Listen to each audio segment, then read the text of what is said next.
Mike Craven, Dave Campbell's Texas Football, here with new Houston head coach Willie Fritz. Coach, thanks for taking the time. I know you've answered a lot of questions today. How's the voice doing? Good. Not too bad. I can go a few more. I guess first off, when that Houston job came open, you talked to me about, you got family in Houston, you go there all the time.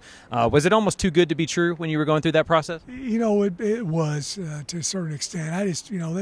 I've always thought the sky was the limit for the University of Houston and the football program, and as a job I've always, admired from afar. And when the opportunity presented itself, my wife and I were very excited to be able to take the job and do something that hasn't been done in a while. There, U of H have sustained success year after year. That's what we want to do.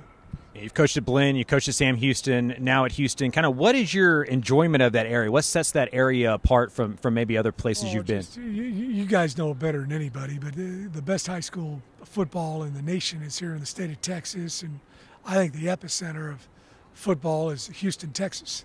And recruiting-wise, playing, coaching, whatever the case may be. And it was really enjoyable. My first week on the job, I went to some of the high schools and watched them prepare for the state championship. And after I'd been to a couple of them, I was like, man, I'm back in Texas.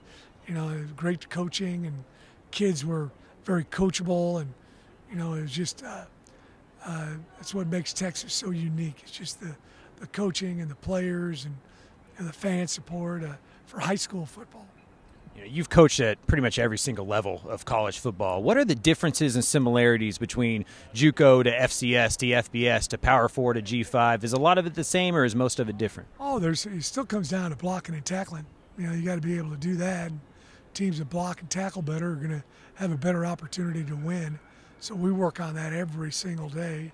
It's amazing to me. I watch some big programs that are poor tacklers and some small programs that are great tacklers. So that's something you can definitely coach. But as far as, going to a new spot, you need to figure out, what is that university all about? What are your selling points?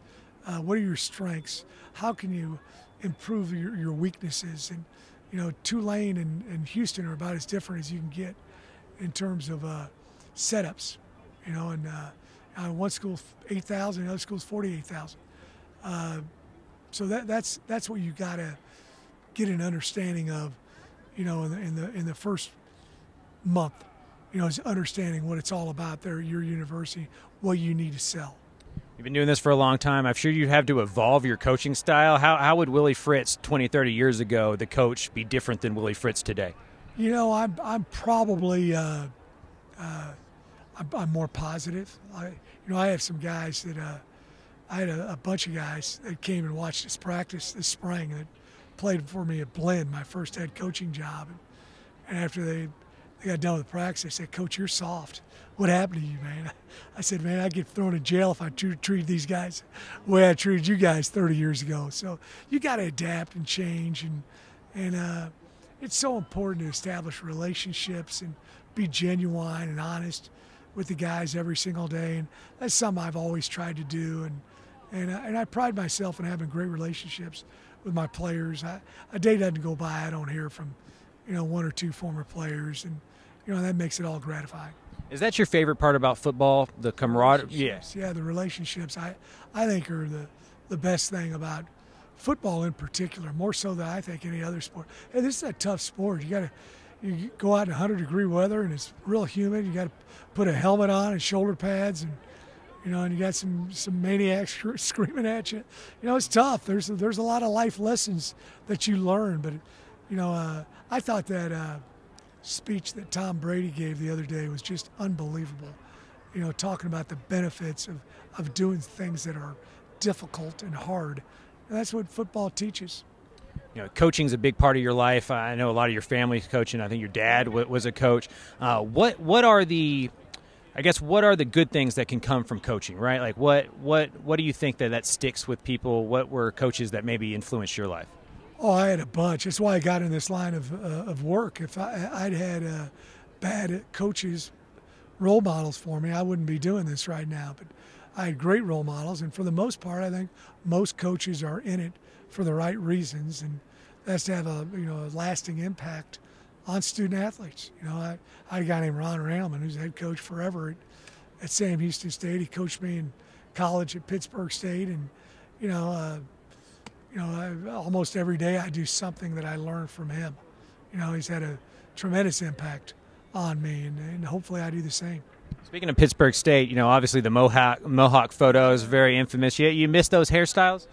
No, I don't. I lost a bet. Oh, did you? Oh, yeah. What was the bet on? You mind? I don't want to get into that. You remember your first media? I'm trying to be a role model. I get you. I got you. I got you. How different are media days now than when totally different. My first media day was as a head coach was 1993 at Blinn Junior College, and we went to the library at Navarro Community College in Corsicana, and I think there's 3 people there. So it was real different. The higher you go up the ladder, the more media people you have come out, but there's just so much access to student athletes, coaches, and you just got to be smart with that access. It can be, very positive for you, or it can be, not good for you, and that's one of the things I try to teach our student athletes is to make sure they understand, hey, think 5 times before you press send. It's very, very important, and because you can find out all sorts of stuff at, the click of a button. You win everywhere that you've gone, right? It may not happen year one, but eventually. Do it at Houston. Right. Well, okay. Well, everywhere you've been up until now. What's the secret sauce, right? Like, how do you kind of go about doing that? I've had good coaches. I've had good players. We've had a good plan. The kids have executed the plan. There's not one thing, it's a bunch of stuff, and I also think adapting to your environment. As I said before, Houston is totally different than Tulane. I couldn't have the same plan at Houston as I did at Tulane. It's not going to work. What I did at Georgia Southern wasn't going to work at Tulane. So you got to make sure that you understand what you need to change and what you need to keep the same. Lastly, we interviewed some of your players, and they talked about you on the bullhorn during practice and getting on them. Kind of where did that start, and kind of what do you think that does? Yell, but as you can see, I just can't. I can't yell very loud anymore. So I started doing it all in the late '90s, and it saved my voice, and I get my point across. And you can coach stuff.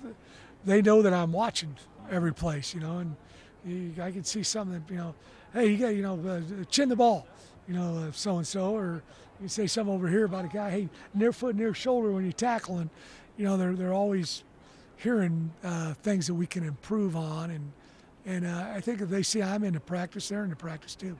Appreciate your time, Coach. Glad that you're back in the state. Thank you. Thanks, Go sir. Cougs.